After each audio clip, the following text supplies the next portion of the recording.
நம்பிக்கையுடைய சிறைகளே அரணுக்கு திரும்புங்கள், இரட்டிப்பான நன்மை தருவேன், இன்றைக்கே தருவேன். நம்பிக்கையுடைய சிறைகளே, நம்பிக்கை இல்லாத சிறைகளேன்னு சொல்லல.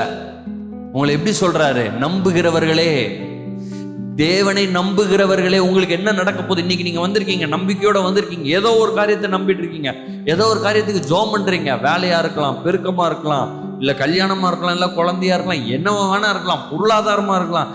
எதை நீங்கள் எதிர்பார்த்து கொண்டு நம்பிக்கையோடு இருக்கிற ஆண்டவர் சொல்றாரு, நம்பிக்கையுடையவர்களே.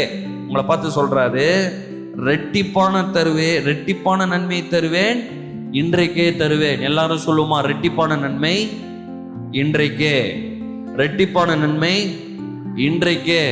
எல்லாரும் காலையில் எந்திரிச்சு சொல்லுங்க, ரெட்டிப்பான நன்மை இன்றைக்கு, ரெட்டிப்பான நன்மை இன்றைக்கு. காசு இல்லை, ஆனா ரெட்டிப்பான நன்மை இன்றைக்கு. என்னன்னா, இழந்து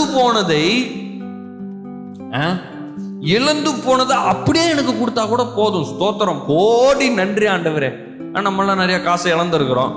அறிவினத்தின் நிமித்தமா சில காசெல்லாம் இழந்திருக்கோம். அதாவது தெரியாம காசு விட்டாச்சு, எங்கேயோ போய் கொடுத்தோம், மாட்டிக்கிச்சு.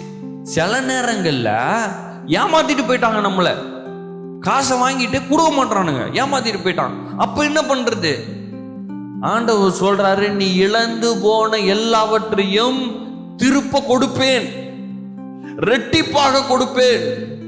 அப்ப திருப்ப கொடுக்கிற வேலையில தான் ஆண்டவர் இருக்கிறாரே தவிர, எடுக்கிற வேலையிலையும் அழிக்கிற வேலையிலையும் ஆண்டவர் இல்லவே இல்லை. அப்போ இந்த வாழ்க்கையிலே, பூமியிலே நம்பிக்கையற்ற சூழ்நிலைகளே, இன்றைக்கு உங்களை பார்த்து நான் சொல்லுகிறேன், நம்பிக்கையுடையவர்களா இருங்கள். தேவனே உங்களுடைய நம்பிக்கையா இருக்கிறார். உங்களுடைய வாழ்க்கையிலே எந்த மோசமான சூழ்நிலையில இருந்தாலும், அந்த மோசமான நிலைமைகள் எல்லாவற்றிலும் 2 மடங்காக 7 மடங்காக எத்தனை மடங்கு ஆண்டவர் தரணுமோ அதை ஆண்டவர் உங்களுக்கு தருவார்.